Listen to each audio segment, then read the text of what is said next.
চাঁপাইনবাবগঞ্জের শহীদ সাটু হলে চলছে যুব কর্মসংস্থান ও আম রপ্তানি বিষয়ক সেমিনার। এ নিয়ে আরো জানাতে যুক্ত হচ্ছেন সহকর্মী তারেক রহমান। তারেক, উদ্যোক্তাদের উপস্থিতি কেমন দেখছেন সেমিনারে? চাঁপাইনবাবগঞ্জের আম বিশ্বের দরবারে এই প্রতিবাদে চাঁপাইনবাবগঞ্জ ফোরাম, ঢাকাস্থ চাঁপাইনবাবগঞ্জ ফোরাম আয়োজন করেছে যুব কর্মসংস্থান ও আম রপ্তানি শীর্ষক সেমিনারে। চাঁপাইনবাবগঞ্জের শহীদ সাটু হল অডিটোরিয়ামে সকাল থেকে শুরু হয়েছে এই সেমিনারে, চলবে বিকেল 4টা পর্যন্ত। আমরা দেখেছি কি সকাল থেকে চাঁপাইনবাবগঞ্জে যারা আম উদ্যোক্তা আছে, যারা আম বিশ্বে রপ্তানি করে, তারা কিন্তু অংশগ্রহণ করেছে এবং বাংলাদেশের যারা প্রধান যারা ট্রেনার আছে, যারা বিশ্বের দরবারে পরিচিত মুখ, তারা কিন্তু এই সেমিনারে অংশগ্রহণ করছে। তারা কিন্তু বিভিন্ন রকমের আম রপ্তানি শীর্ষক পরামর্শ দিচ্ছেন। আমরা এই মুহূর্তে একটু সংযুক্ত করতে চাই চাঁপাইনবাবগঞ্জ ফোরামের চেয়ারম্যান জনাব নুরুল ইসলাম বুলবুলকে। জি, আপনার কাছে আমরা একটু জানতে চাই, এই যে বিশ্বের দরবারে আপনারা আম রপ্তানি করার জন্য আজকে কি কি কৌশল শিখাচ্ছেন এবং কারা কারা এখানে অংশ নিয়েছেন, একটু যদি বলেন।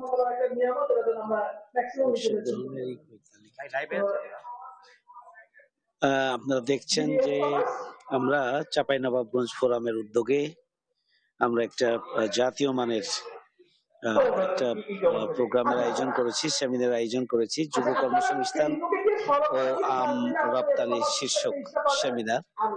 চাঁপাইনবাবগঞ্জের আম বিশ্বের দ্বারে ইতিমধ্যে পৌঁছেছে। এবার চায়না, বাংলাদেশ থেকে একটা বড় পরিমাণ আম নেয়ার জন্য তারা উদ্যোগ গ্রহণ করেছে। আজকে সেমিনারে 3জন গুরুত্বপূর্ণ বক্তা আছেন।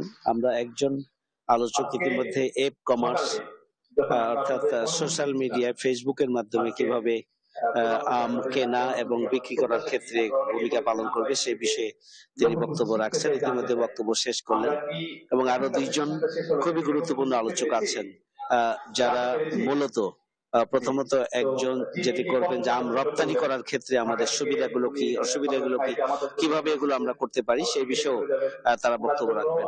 আমি আশা করি যে সেমিনার শেষ পর্যন্ত থেকে সেমিনারকে সফল করলে যারা এখানে অংশগ্রহণ করেছেন তারা সার্বিকভাবে আমের মার্কেটিং এর ক্ষেত্রে দেশে এবং বিদেশে আম বাজারজাতকরণের ক্ষেত্রে এবং বিশেষ করে বিদেশে আম মার্কেটিং এর ক্ষেত্রে, রপ্তানির ক্ষেত্রে তারা তারা উপকৃত হয় বলে আমি মনে করি। আপনাকে ধন্যবাদ। আসসালামু আলাইকুম। ধন্যবাদ।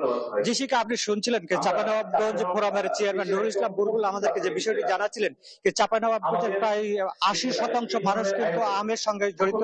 চাঁপাইনবাবগঞ্জের আম কিন্তু আর কয়েকদিন পরে বাজারে উঠবে। এই আমগুলো কিন্তু চায়না সহ বিভিন্ন দেশে রপ্তানির সুযোগ আছে এই মৌসুমে। কিন্তু সেক্ষেত্রে কিভাবে আমগুলো নিরাপদ আম উৎপাদন করা যায়, কিভাবে আম বিদেশে রপ্তানি করা যায়, সে বিষয়টি কিন্তু ট্রেনাররা কিন্তু এখানকার জানিয়েছেন।